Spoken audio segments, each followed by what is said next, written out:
If you're a subscriber to the channel, then try and spot Stonesy Jonesy somewhere in this video for your chance to win 2,500 V-Bucks. All you gotta do is comment his location down below for your chance to be in the draw at the end of the month.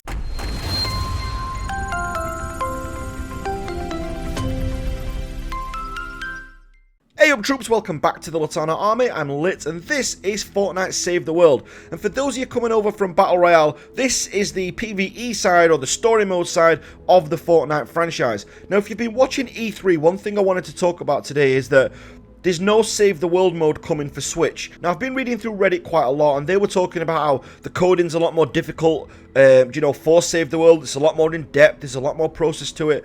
But I'm still a little miffed that, or it worries me a little bit that there's no Save the World mode for Switch. I don't know if that's bothering anybody else. That kind of, to me, says, is this like a slow death? Or Epic slowly closing the doors on Save the World? As I said, I know the coding's going to be a lot tougher, but there's actually a statement being released on IGN that actually says that they've got no plans whatsoever to bring Save the World to the Switch. So does that mean that it's not going to be developed? I mean, the Switch is like the hip new console at the moment. So why aren't we getting a part of that? I mean, it's not bothering me in the sense of, God, I've got a Switch and I really want this game. I've got the game. It just bothers me in the fact of Battle Royale's come out for the Switch straight away, and that's not an easy code. Don't think just because the coding for Save the World is difficult that that's the only reason. It's not that. There's no mention of coding. That's just from Reddit. There's just no kind of progression of it whatsoever. Now, because it's not a phenomenon, Save the World's not a big phenomenon like Battle Royale was, but it doesn't mean that it won't work. And I always wonder, I always ask myself, how successful would Battle Royale be if it had been, put behind a paywall? Now, they weren't going to do that because of the competition from PUBG, but if they remove the paywall from Save the World, maybe that'll open the eyes of Epic Games and make them think, do you know what, we're onto something huge here.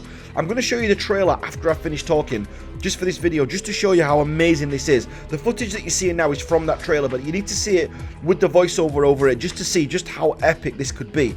Now, I mean, recently we've had lots of heroes, we've had some cool guns, we've got the recombobulator feature, but there's been no game-changing updates. There's nothing like the biomes haven't even been started. I mean, just one map, or even just somewhere in the update notes, just a slither of a word, just one sentence just to say, we're currently working on Canny Valley biomes, or we're currently working on Twine Peaks biomes, or something like that.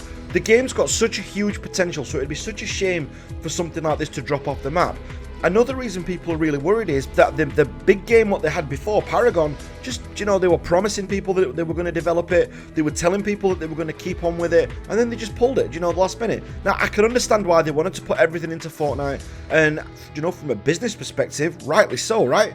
You've kind of got to go for that. However, I do think that kind of gives Epic Games, it kind of tarnishes the reputation a tiny bit. They've already got a fantastic reputation because of what they've done with BR, and I can't argue the business sense, but that does tarnish the reputation a little bit, and people playing Save the World like me are now thinking, are they really going to do that to this? And there's a lot of work that's been put into Save the World, so I think that would be crazy. But guys, I'm going to leave you with the trailer. I'd love to know what you think down below. Do you think that this is, that Epic are slowly closing the doors on Save the World? Or do you think that, we've just got to hold back a minute while they finish developing Battle Royale, and then they're going to give us something a little bit more meaty? Maybe they'll in the future hire, a team specifically for Save the World who are really going to develop this, but who knows? Let me know in the comments down below. I'd love to hear your take on it. And I'll leave you with this awesome trailer that I show everyone when they ask me what is Fortnite Save the World. Thanks for watching, guys.